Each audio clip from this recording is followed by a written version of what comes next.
Time's up. Admiral. Here it comes. Chevron 1, coded.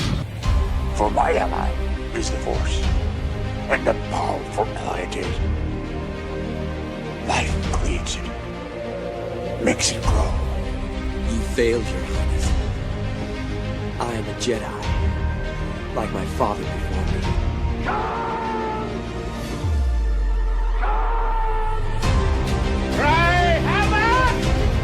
And let's set the tongues of war. Chevron 2 is coded. Conan, what is best in life? Crush your enemies, see them driven before you, and hear the lamentation of the women. It's all in the reflexes. Paul also said you're heavy into martial arts, Tai Chi and all that killer stuff. I suppose we have to register you as a lethal weapon. Chevron 3 encoded. And somebody ought to belt you in the mouth. But I won't. I won't. The hell I will. Chevron 4 encoded. Do you expect me to talk? No, Mr. Bond, I expect you to die. Chevron 5 encoded. You take the blue pill. The story ends. You wake up in your bed and believe whatever you want to. You take the red pill. You stay in Wonderland. And I show you how deep the rabbit hole goes. Chevron 6 encoded. While you can, monkey boy. Great Scott. Background, man. I'm a scientist. You shall not pass! I thought I'd die fighting side by side with an elf. What about side by side with a friend? The day may come when the courage of men fails, when we forsake our friends and break all bonds of fellowship. But it is not this day.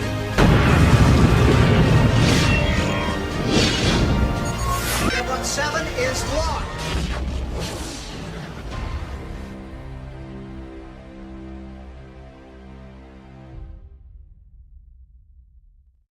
Hail and howdy, everybody. Welcome back to Saturday Night Drive-In. It's October, and we're going to do spooky movies and horror type stuff, I guess, Jed. But hi. Hi.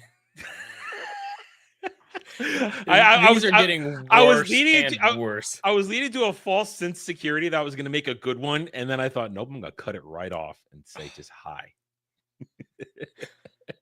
Well, hi. Yes, Hi. It is spooky season, like you said, so we got to do some good horror and suspense films. And what better way to start than with John Carpenter's The Thing? I think we're going to have a great discussion, and I'm looking forward to tonight. Yes. This is a cult classic at this point. This movie is a cult classic. It has a rabid following, and it deserves every second of it. 1982. This is one of those early 80s movies that paved the way for practical special effects. It is just like we talked about at 1990 last week when Total Recall set the stage for practical effects going into the 90s.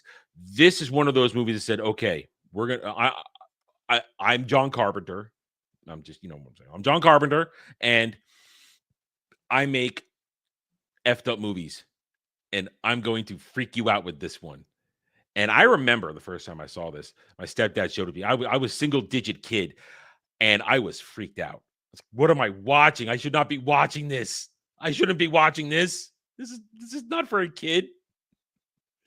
And then it took me a long time before I went back and watched it as an adult and understood, okay, this is a good movie. Now, as much like I say it's a good movie, it's not necessarily my cup of tea because I'm not really into horror thriller type of stuff, but I respect this movie. And I understand it's good, and I don't dislike it, and I give it all the praise in the world. It's just, I rarely watch this movie. I rarely watch it. This is like the exception. Okay, got to watch it for work. Here we go. But this was your first time, wasn't it? Yes, this was my first time watching it, and it's movies like this that make me love this show so very much, because as a lot of people know, I'm on the younger side, and I didn't grow up watching a whole lot of mainstream movies. Really, when I became an adult was when my palette of filmography was able to expand, so being able to watch these classics, having an excuse to having a roadmap, having someone like you who's seen all these movies to help me guide me through these classics is why I love this show so much. And it seems like Halloween is the season for lifelong future loves of mine when it comes to these films, because I absolutely loved this movie. This movie was incredible. Just like Alien a couple years ago, this is one that I was a little hesitant whether or not to buy or rent it when it came out because it wasn't streaming anywhere. And as soon as I saw it was only $7 to buy versus $4 to rent, it's like, all right. I feel like I'm gonna like this, at least the practical effects. Everyone was saying that I was gonna love it. Like Rachel, my wife, she's seen it and thought I'd really enjoy it. You thought I'd really enjoy it. Everyone I talked to said this is right up your alley. So I went in those extra few dollars, and I'm very glad I did. We're gonna watch this Halloween night, probably. We're gonna watch it a couple more times this month. Like, I absolutely You're doing the Alien thing again. It's like, okay, you're locked in. I'm locked in. Luckily, there's not 8 more movies for me to watch in the next 2 days, like Alien, because that's what I did. Is I marathon every Alien movie, even Alien vs. Predator, those 2 movies, and the god awful Ridley Scott prequel movies. I hate those movies so much. Terrible. But I think we're gonna have a great discussion. I do have criticisms of this film still. It's a good movie with a couple of problems. There's just a couple of problems in there. The things that are near perfect, if not perfect, especially for the era, are the practical effects. They are That's the star of the movie, and almost seamless. Like that first transition scene with the dogs. I know enough about film technology to kind of spot some things more than the average person. Obviously not an expert or anything like that, but I was looking for, all right, is this going to be using stop motion? Is this going to be using an animatronic? Is this a puppet? How is it going? And a lot of those things I just couldn't tell. There's only one scene where the practical effects pulled me out. My suspension of disbelief was harmed by the quality of the special effects. Besides that, it was immersive, and the suspense, I think, is the other thing that's near perfect. You don't know. With the music, with the acting, with this, who can you trust? And I know we're going to talk about this movie, and I'm just giving it a way too in-depth overview here, but my favorite thing in horror movies when they're great is not having to feel like the characters are stupid to progress the plot. I don't feel like anyone's an idiot in this movie. They are intelligent people doing the best they can, and that gets me invested in them. Yeah. I mean, every character's on it. And this is an excellent cast at the time. It's an excellent. I mean, you got Kurt Russell, Keith David, Wilford Brimley, I think that's his name. I don't remember his name. The guy who he played an old man in all those movies with the mustache. You know what the sad thing is? When he made that movie, he's my age when he made that movie, and he looks like they aged differently back then. There's something in that generation. They age poorly up to a point, and then they stay that way for decades. Like Patrick Stewart, he looked like he was 60 by the time he was 35. But then he stayed looking that age until he hit 85, and then it just hit a wall. Yeah. Diabetes. What the they know. Yeah, he used to do diabetes. No. Well, he used to do infomercials for diabetes. Really? That was his thing, the infomercials for that. See, the old men know. The old men in the chat know.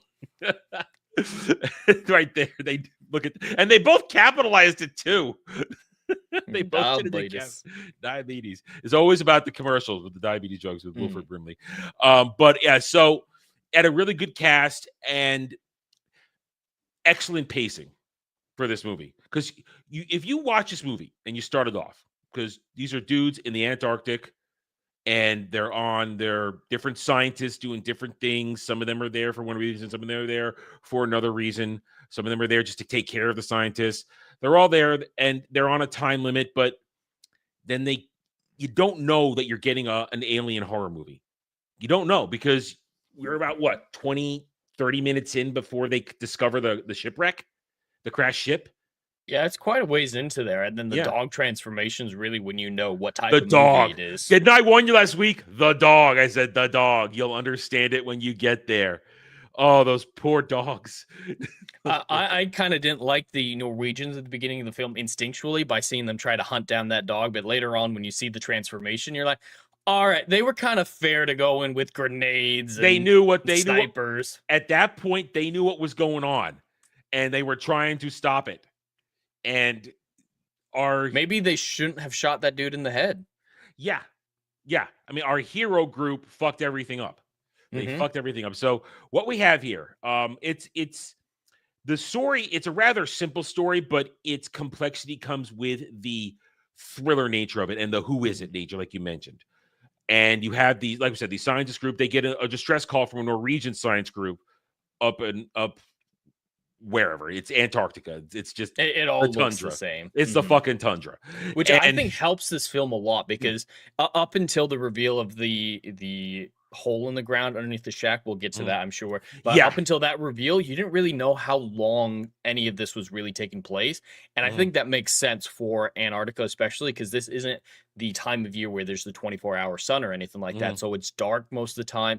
It's stormy most of the time. And this lack of clear divisions between the days is something that they themselves would be experiencing. So this sort of feeling watching the movie that it's one long drawn out day that leaves you feeling kind of exhausted when you think about it, that got me into the headspace of these guys because that's what they're experiencing. But that's also where I have one of my problems, because when you get to that point when you're trying to figure out who is it, and you realize, and before they understand that this thing, once it spreads, it becomes a different individual. It can exist outside of the home unit. If I'm saying that right, there's a way to put it. Each individual thing is its own thing, gets still connected by a hive mind, if that makes sense. It's we see with the individual blood cells that every cell of this creature is almost sentient and can act in the interest of its own survival. So at that point, there are multiple things at one point. And one of my problems, though, is that you know how I am with movies. I want to know how much time is taking place. I want to know this. The movie doesn't make it clear that there have been enough time for when Wilford Brimley's thing is building that ship underneath his house. Yeah, if you want to talk about that, that is actually one of my biggest criticisms of the film. It always has been mine too. Yeah, I loved his arc up to that point. He's the scientist. He's researching the cells, and somehow with an 80s computer is able to figure out that 27,000 hours is all it would take for total global domination. But he's realizing he has a responsibility to keep this from spreading. And that's when he goes and destroys the communication equipment and whatnot. That felt like something interesting. This isn't someone who's gotten so absorbed with the who's the monster type thing. He has a different set of motivations, still gone a little bit crazy, but it's a different psychology and feels unique amongst what everyone else is going through. Everyone else is, who is it? He's focusing on, it doesn't matter. We're all not getting out of here alive. And that was interesting. And then they just kind of pulled the rug out from you at the end. It's like, oh yeah, he probably did that to not let them call backup or some stuff. He was an alien the whole time, building a spaceship in the ground. Just that whole reveal was awful. I would prefer that's the biggest problem. That just doesn't take make out the sense. hole in the ground, take out the spaceship construction, and you can explain away the helicopter being destroyed for one reason or another, or at least disabled, and just say, yeah, since he was out there on his own, he got infected, and now he's the big bad. That, I think, would have still worked exactly the same. It just take out the spaceship in the ground. We're good with the pacing, like you said. It makes it seem like it had to have been weeks. It feels not like it can't have been that long. So yeah, that whole reveal, I think, is the worst part of the movie. I'm right there with you. That is where it loses the most points for me. It does every time, because it doesn't make sense that when did he build this? How fast did he build this? When did he get infected? I mean, it's such a great reveal when he grabs the guy by the face. It's just like, oh yeah, his fingers are going under that the is skin. Just so gnarly when it happens. And then you find the hole in the ground, and it's like, wait a minute, what? Really? But that's a little ways in. When before that, it's the who done it. Who is it? Which one of you is infected? And the beautiful thing is, the way this works, an infected person, they're still behaving normally. It's a perfect replica. Yeah. Once the cells are in and it's replaced you with it, could we call this the thing a parasitic creature of sorts? It takes you over. Well, it duplicates you. Though they were saying that he tries to eat you, absorb you, or duplicate you. Like there were instances where there was a body of someone and then the thing was duplicating the dead person. So I don't know if you could call it parasitic, predatory, absolutely, but it's that. Well, that's the thing. It's so hard to figure out what exactly are we dealing with here, and is the original alien creature they find, is that even its original body, or is it something else that took over or copied or whatever? It's a fascinating thing to think about it. And that's why the Thing is such a deadly creature. I mean, as I said, this movie, how long was it? I forget. How long was it again? Just under 2 hours, I Yeah, think. it's a tight movie, and it's very simple. You go from the prologue, essentially, the first act one, which is the setup. Then there's the who is it? And then it's okay, now we're narrowing it down, and then it's okay, now we're going to try and end this in dramatic fashion. But I guess the real thing to talk about this is the practical effects. I mean, that's where I want to spend time talking about right now. It's just that's the story of this movie, The Thing, as it transforms every time, and the level to which the detail, the monstrosities that created. Do you have a favorite monstrosity? Oh God, I have a least favorite, but an Okay. actual favorite. Probably the moment the dog's face peels back at the very beginning, just because of how visceral and surprising it is. It's more the scene that makes it so memorable for me. But yeah, pretty much all of the interactions with it, it felt so frightening and real. I know some of the trivia behind it, like when the corpse, or at least you think it's the corpse, the head falls off and the head grows legs and whatnot Yeah. and walks away. When the head is stretching away from the body in the fire, they used gum for that effect. Really? And you can't tell. Like, yeah, that stretching effect as the head slowly lowers down to the ground, the sinews of the neck expanding away. That was gum. And That's so cool. just all the little tricks that they had made it immersive. Like, I can't tell. Like, if I didn't know, I had already heard that going into it, that was gum, I would not have known. It looked I didn't know. incredible. I've never known all these years. Then again, I never look at the little things. You know, I just kind of take it and go with it. But yeah, to me, that my favorite one is probably the head spider, because it freaks me the fuck out the most, and that's why I qualified as the one I like most, because that's the one that freaks me out, because it's both a spider and it's a head, and that's just all kinds of wrong for me. All kinds of wrong.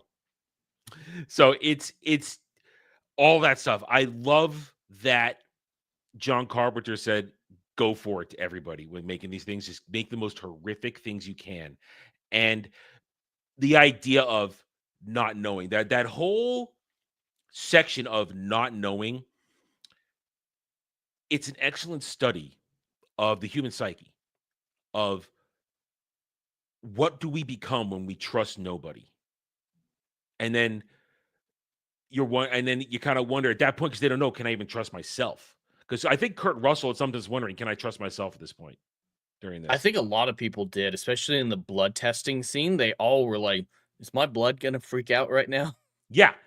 Especially the really nervous guy. I can't remember any of the names. That's another criticism I have in the movie, is there's so many characters and none of them really get development. And even Kurt Russell doesn't really get a whole lot of development. It's Kurt Russell, so he feels like a good very president, little but character development. which I just say I Kurt get they Russell and traded Keith David. suspense. They traded suspense for character work, so I understand it. It's fair. But I wish there was a lot more character work. I want to care about these individuals and know their names. I only know McCready because of the whole thing Kurt with Russell. his jacket that went Yeah, nowhere. But I just say Kurt Russell and Keith David when I watch this movie. That's the way I do it.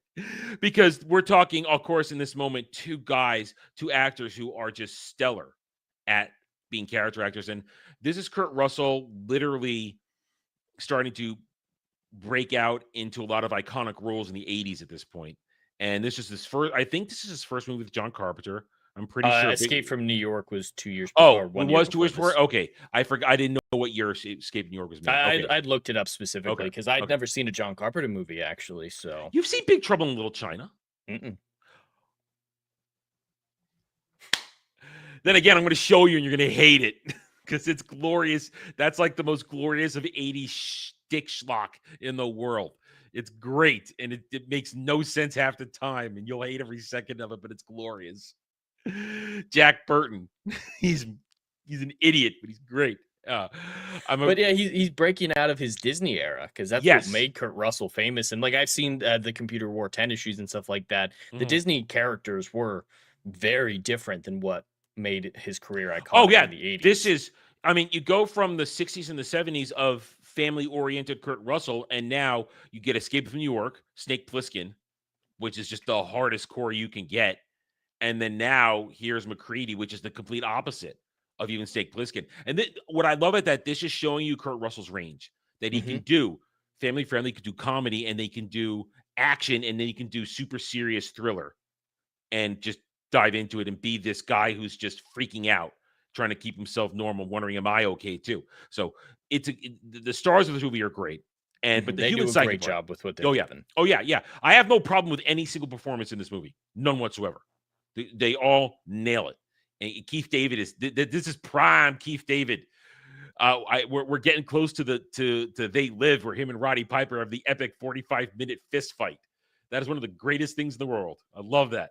But this is Keith David doing Keith David, being badass and a little untrustworthy. And that's the thing. He's untrustworthy the entire movie. And at the very end, it's like, where did you go? Lost sight of you for a while there. Can I trust you? But all right, but the human psyche part. Let's get back to that human psyche part. I love the idea of whole. What do people do when pushed? I always love the kind of thing. What does somebody do when they're pushed to their limit? When they are down to their last nerve? When they have there's no way out. They're stuck there, and to go through a journey to reach a point and say, okay, we have to kill everybody and basically almost kill ourselves. Jed, you got to be impressed of the character, at least that little character development of the human psyche, reach a point of, we're ready to sacrifice ourselves to make sure this thing doesn't get out. And it works. Yeah, you never know what your morality is until it's tested to its utter brink. And seeing these men at the end decide our lives are worthless in comparison to saving humanity, because that's what the stakes at the end were. It escalated very slowly and very well throughout the film that this is a human extinction level event if it's able to escape. And they, without question, at least in McCready's case, unquestioningly says, we're going to blow it up. We're going to die here. And the other characters are a little bit more hesitant about it still, but his dedication in that moment it's mainly fueled by Kurt Russell's performance, I think, that I believe it so much. But yeah, I do believe no one's morality is set in stone until they have it tested to the degree like this. And we all hope that we could be heroic people in a similar situation to them, but you'll never know until you're tested like that. And I'm very impressed with these characters. Beyond just that, just their ability to still be intelligent. That's something I said at the beginning. The blood test, I think, is an ingenious solution to their situation. I was afraid that they'd just be like, well, maybe it can't replicate memories. Let's ask each other personal questions. Like, I've seen that a million times. That's always what you do when there's a potential doppelganger situation. But this one, it fit within the context and it felt original. And I never felt like they were sacrificing the intelligence of these characters to accomplish the plot's goals. And it's intelligence that we can feel they can reach these things in a logical manner. I mean, once they realize that this thing hates fire, okay, let's heat up the coil. Let's everybody take the blood and we'll go one at a time. And we basically, of course, Kurt Russell saying, okay, I know I'm clean now. And we're going to do this one at a time. And that first jump scare, I remember when I was the little kid watched the first time, the jump scare of the jumping out of the blood sample. I have no idea how they did that effect. But I think I did see somewhere somebody told me once how it worked. But either way, that tattooed my little kid brain. The freak out I was like, ah! I mean, full on little kid. Oh my God! I didn't think that, because that's a pure. You don't see it coming jump scare, because at that point we don't know what's going to happen. Yeah, it might all sizzle, or it might just kind of like roll away from him in the dish or something like that. You don't expect it to leap out. I mean, this is the genius of John Carpenter. A younger John Carpenter. He loses his touch as time goes on. John Carpenter's Vampires is dog shit. It's fun, but it's dog shit movie. But John Carpenter in the 80s was he knew how to do it.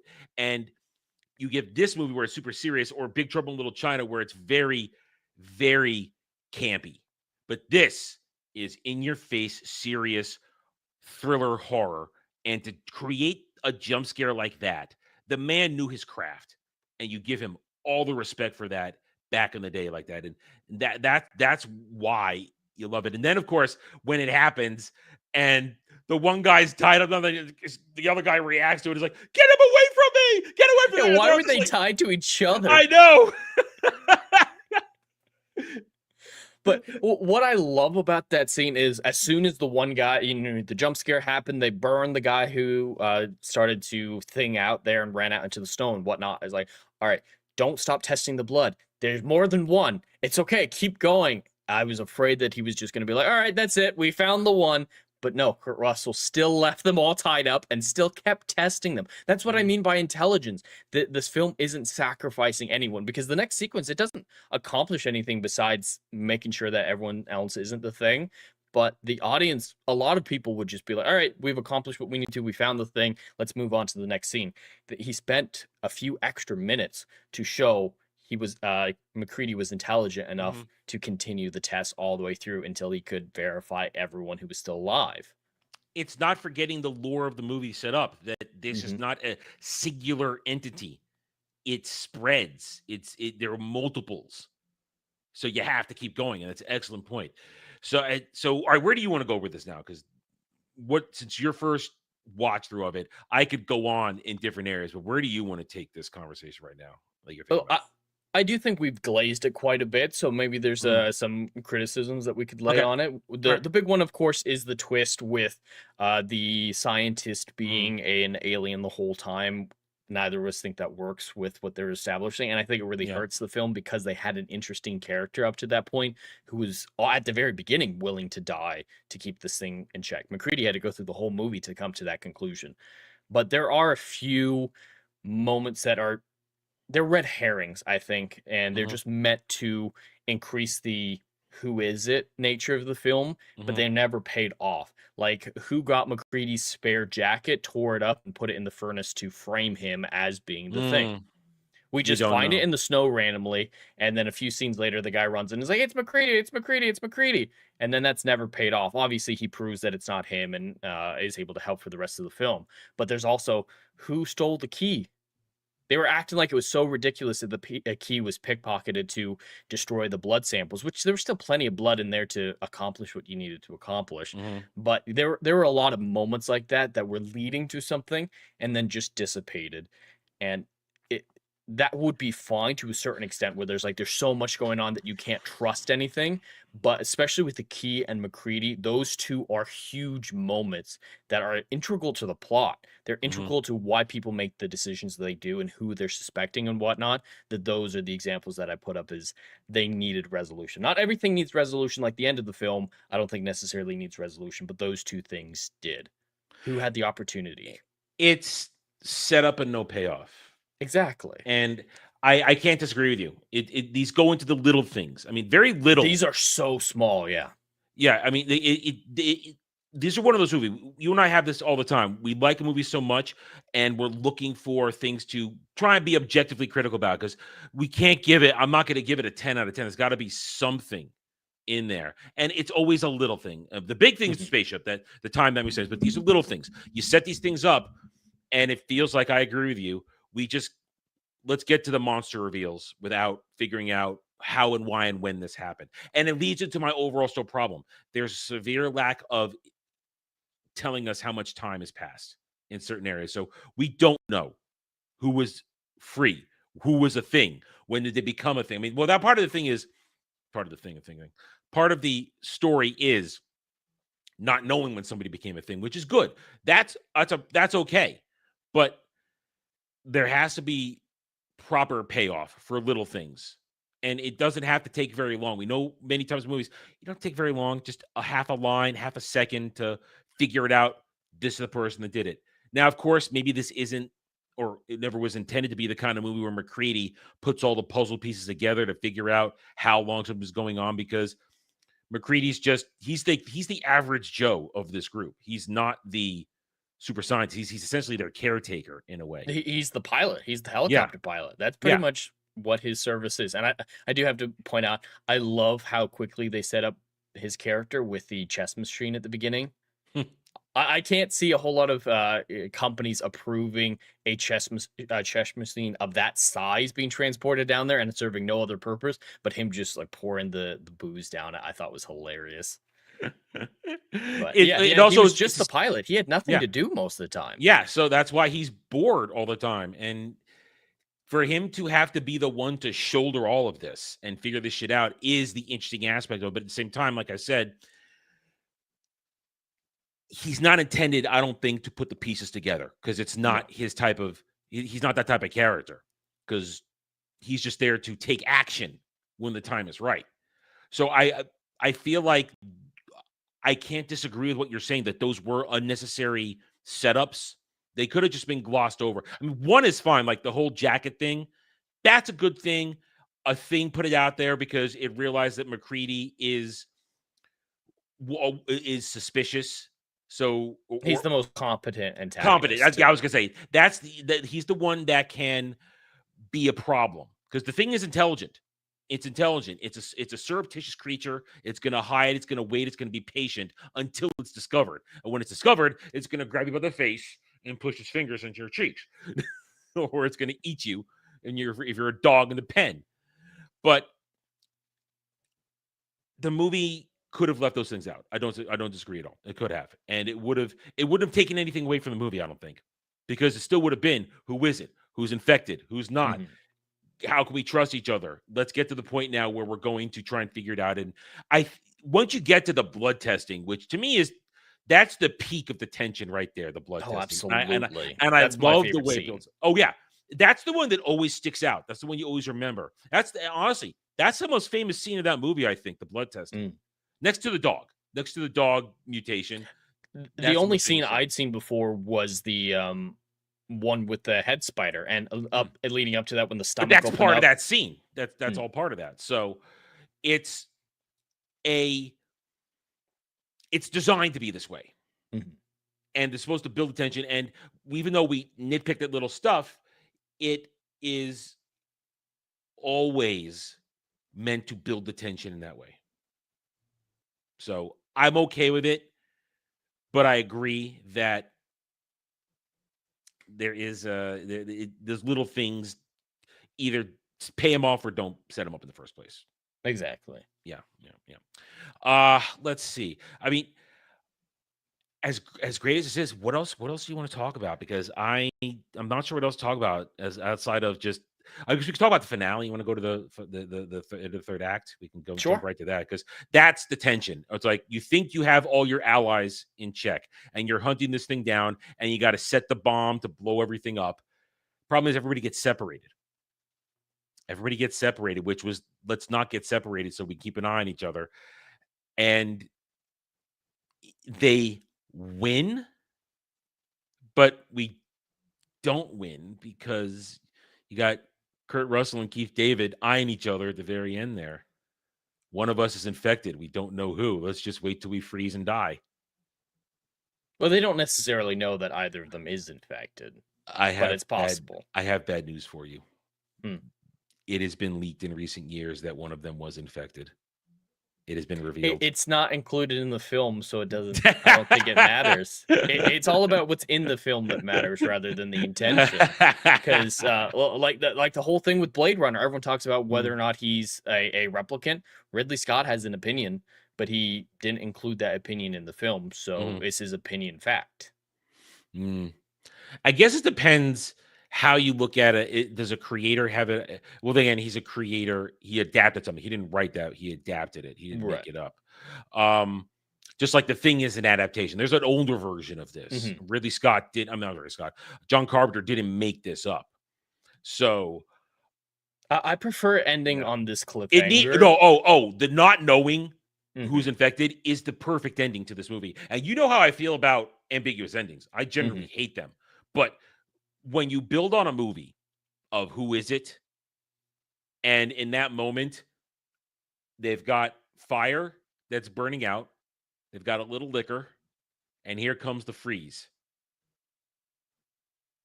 If one of them's it's going to kill the other one and then going to freeze because there's no way out. They're trapped. It might go back into hibernation like we saw after it crashed way back in the day. But I like the ambiguous ending because this isn't an action movie. This isn't the hero sent to take out the villain or anything like that. It accomplishes what you want it to. They're on the back foot. They are unprepared for something like this, ill-equipped to handle it. So them potentially losing is 100% within the realm of possibility, but they still give it a hopeful possible ending. It's like, yeah, we might have killed the creature, so that gives people who want the hopeful ending the hopeful ending. The people who want the more depressing, it's going to get out there someday when the rescue team shows up. There's that aspect of it. It sets up all the different interpretations and lets it be up to you, and it can literally be any of them. I think this is a perfect example of how to do an ambiguous ending. You didn't, because once again, these are not heroic men. These are men who were faced with an unwinnable situation. And like you said before, their morals were tested and they said, okay, F it, let's do it. Let's blow this shit up. And we're going to die in the process. And we're not doing it to go out heroes. We're just doing it for the needs of the many, outweigh the needs of the few or the one. And this is how you end something like that. These are not guys who, like you said, the perfect way to say it, these are not people who were sent in to do the job, to get the creature. No, this shit just fell in their lap. They dug up something. The Norwegians dug up something they shouldn't have dug up. And these dumb idiots picked it up and brought it back and made it worse. So yeah, and, like, they're not even the ones who dug it up. Yeah. This could literally just move on to another base, and a hypothetical thing too is third Antarctica base dealing with this, and it just hopscotch until it gets off the continent. Yeah. Yeah. So the way it ends is this is how you do something like that. These are people who are just, they lose. You lost. Whether you win or you lose, whether they get or not, you still lose because you're going to die. It's the it is the no-win scenario. This is our Kobayashi Maru no-win scenario. There's no way out of this. No one's going to sweep in. No hero is going to show up and save the day. No one's coming in. And even if the best of the American military had showed up, they wouldn't be equipped to handle this either. So there's no one who could swoop in and save the day. Bullets don't kill this thing. Bullets don't kill it because that just spreads it. Honestly, you spread its material around, that just makes more of it. Fire. Which is why I don't like him using the grenade on the one after the testing scene. Keep lighting it. Keep using your torch. Well, they had limited gas. I mean, that thing that's true. It was running low, and which is why they just had the heated up so that you could touch it like that. So, I mean, so this is a creature that could be killed one way: fire, burn it till it's dead, napalm that shit. But like you said, a military unit comes in, they're not necessarily going to be armed with flamethrowers. They're going to be armed with ballistic weapons, and that's ineffective against this thing. Makes it worse. So this is a horrible situation, and it ends with, gee, I hope it just either is dead or hibernates forever. But it's great. It's great.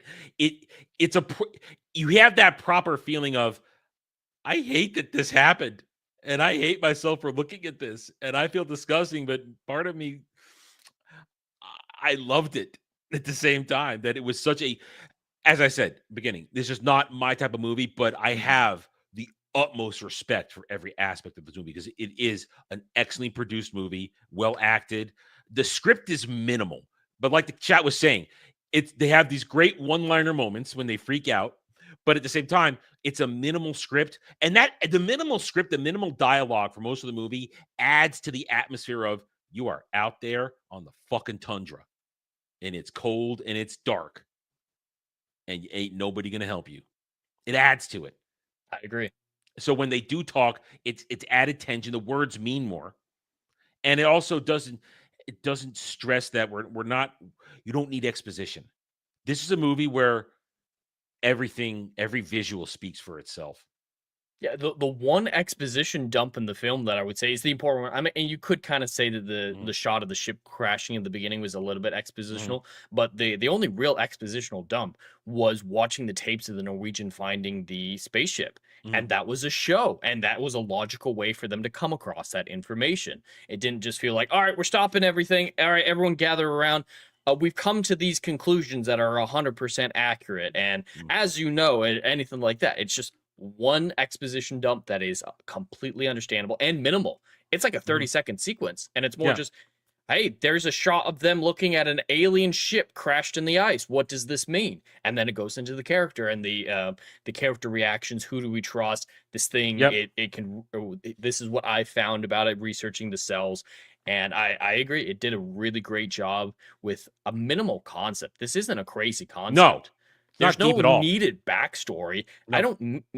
In no way do I need to know what this species looks like off-world. I'd be fascinated to, obviously, but does it really matter if they're here to conquer? But to colonize? here's the thing, though, that you went to my final question about this. Is the Thing truly an antagonist? It just wants to leave the planet. It doesn't want to be there. Yeah, it specifically didn't go to the continent to take over the world. It was building a spaceship in the ground. Yeah, and the Wilford Brimley thing was going to leave. Now there might have been another one, but it also just probably wanted to leave. This is not an entity that was there to take. I mean, the idea of the whole how we could spread across the world, it's not here to spread across the world. It crash landed on our planet. It didn't crash landed here. And it disabled the helicopter. The best way to get out of there. Yeah, to get back to civilization. So, the existential question of is the Thing really a villain? One, and what it's doing, it's reacting to trying to protect itself. That's the thing. It's every time it's discovered, it doesn't act until it's discovered. Mm-hmm. This is just like the xenomorph, where it's fulfilling nature. It's not malicious in its intentions. Yeah. It's doing what it needs to do, wanting to get off planet. The one concern I would have is its species still viable, galactically speaking, and would they want to come back? If without that answer to the question, there would be a reasonable question of, should we just let it have its spaceship and go? Yeah. That could have been a solution to the film where McCready's like, it's building a spaceship. Is it almost done? Let's just let it go if it doesn't want to be here. Now, this is the thing. We only have with the movie. And comic or novel, we don't know this. The movie doesn't express this, so we can only go with the movie tells us. And that's an interesting thing that Kel brings up, that there's two different things. Opposing thing. He has a theory there. That one thing wants to just get off and the other one wants to be aggressive. That's a fascinating idea, but it's you would have to really dig into each aspect of when you encounter a thing. Mm-hmm. We don't want to be here another hour going over those little bits. You could have fascinating discussions about the motivations of the thing and why it makes its decisions, these different explanations for the scenarios, but we can't have any definitive statements. I think. Yeah. Just like with whether or not McCready and the other guy are infected at the end. Yeah. Even if John Carpenter had an explanation or an opinion, he didn't include it in the film. So we can't make definitive statements, but it's still a fascinating thing to talk about is what would happen next. How do the scenes of the film get reframed by different explanations? It's a film you could talk about a lot, even with its simple script. Yeah. You can break it down. You can analyze it. You can think about it. And like we said, existential questions. Is this really an evil creature, or is it just want to get the fuck off the planet? Just wants to leave. So it's a fascinating movie, and it should be studied, especially for the practical effects. That, to me, like I said, the star is the practical effects, because everyone is unique. It's crazy. It's insane. And it is body horror. This movie is the definition of body horror, with contortions and teeth and tentacles and appendages. Bleh. Freaks me out. Bleh. Yeah. Anyway, I don't have much else to say on it, though. After that, I've given my criticisms. I've shared yours. The positives are the positives. I mean, like I say, it's not a deep script. No, not a lot to dig into, but we analyze it pretty well. So, you just want to score it? Move on. Yeah, we can All finish it up. All right, it's your week. You get to go first. All right, perfect. Yeah, everything we said it still applies here to my score. The practical effects alone make this an incredible film. There's only one moment in it that the practical effects didn't quite do the trick for me, and I got pulled out with the moment when the stomach opens up and eats the hands. I laughed out loud at that moment. That moment doesn't quite work for me, but considering that this came out in 1982, if all the rest of it looks better than modern CGI in a lot of cases, feels way more real and tactile and frightening than any CGI I've ever seen, really speaks volumes about how incredibly well made and by talented people this film was. The talent is everywhere, from the acting to the set design to the practical effects. These are people at the top of their craft. Yeah. And I want to find more movies like this. I wish or hope that there's more things like this that I can discover, because there's always new movies for me to discover in the past. I don't have to rely on modern Hollywood, and this film is a great example of that. When it comes to my score, the biggest criticisms are the red herrings, the confusion with why the doctor, is he building a spaceship or is he trying to stop everyone from leaving? Just the contradiction there, I think, is a rather major one, and the lack of overall character development for anyone besides McCready is something that I really wish we had. That would help me get invested in these individual characters, because yes, I enjoyed the death scenes. I felt the suspense of who's who, but I never felt sad that a character died. There was no one that I was attached to that I'm like, oh man, why did he have to go? Or anyone that I disliked so much that I was like, yeah, let him get fucking ripped apart. There was no personal investment in any of these characters, and McCready only because it's Kurt Russell. So I think there are ways that the character aspects could be improved substantially. That's why I'm going to give this an 8.5 out of 10. Wow, that's my score. 8.5 for essentially the same reasons. I only add in, for me, my usual. I don't like it when I don't know how much time is passing, because I need it helps me frame how people, to me, time is important as a measure to people reacting to things. And that missing aspect, I always take points off if the movie doesn't frame how long something is taking. Because if something's wrapping really quickly and somebody's having a deep reaction, I'll go, wow, that's not enough. Or it's been this long and you're still haven't done this, that too. So that's my takeaway. And everything you said, ship, little red herrings, little things like that, lack of characters. Great cast, everybody performs great, but outside of their little backs and forths, we don't get much. And it's a thing that has to be acknowledged. So there you go. Rarely are we the same score. Very rarely. Very rarely. I know. Sometimes we're close, but I can't remember the last time we were the same. I don't think we've ever been the same, honestly. I feel like it's had to have happened. Once. Yeah. Maybe once.